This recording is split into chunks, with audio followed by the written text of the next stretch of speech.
लड़खड़ाने लगे। तभी उनकी नजर नदी में तैरते हुए एक लाल सेब पर पड़ी। भूख से मजबूर होकर उन्होंने वह सेब उठा लिया और खा लिया। लेकिन जैसे ही पेट में पहला निवाला गया, उनका दिल कांप उठा। उस सेब के मालिक को ढूंढकर माफी जरूर मांगेंगे। अब्बू सालेह नदी के किनारे किनारे चलते रहे। लंबा सफर तय करने के बाद उन्हें एक विशाल बाग दिखाई दिया। सेब गिरा था। बाग का मालिक एक नेक इंसान था, जिनका नाम था सैयदुना अब्दुल्लाह सुमाए। अब्बू सालेह उनके पास गए और सिर झुकाकर बोले, मैंने भूख की हालत में आपका एक सेब खा लिया, मुझे माफ कर दीजिए। अब्दुल्लाह सुमाए उनकी सच्चाई और डर ए खुदा देखकर हैरान रह गए।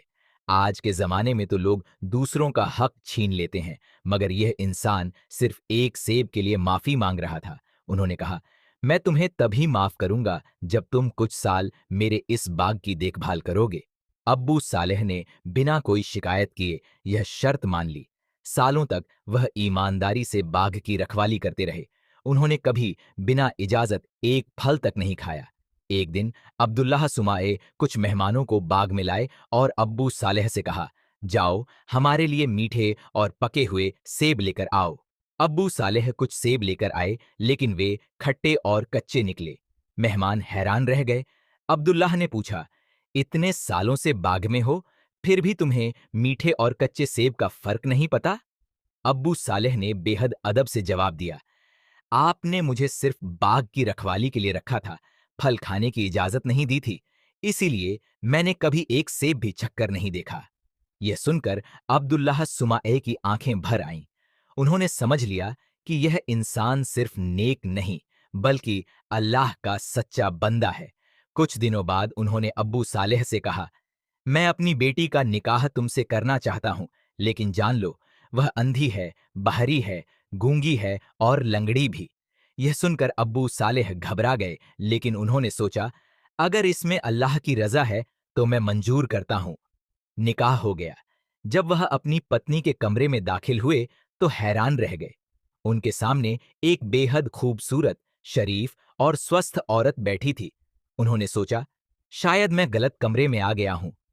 तभी उनकी पत्नी मुस्कुराकर बोली, मैं ही आपकी पत्नी उम्मे खैर फातिमा हूं। अब्बू सालेह हैरानी में पड़ गए। अगले दिन उन्होंने अब्दुल्लाह सुमाए से पूछा, आपने तो कहा था कि आपकी बेटी अंधी, बहरी, गूंगी और लंगड़ी है। अब्दुल्लाह सुमाए मुस्कुराए और बोले, मैंने सच ही कहा था। वह अंधी है क्योंकि उसने कभी किसी गैर महरम को बुरी नजर से नहीं देखा। वह बहरी है क्योंकि उसने कभी गंदी या बेहुदा बातें नहीं सुनी। वह गूंगी है क्योंकि उसकी जुबान से कभी गईबत या बुराई नहीं निकली।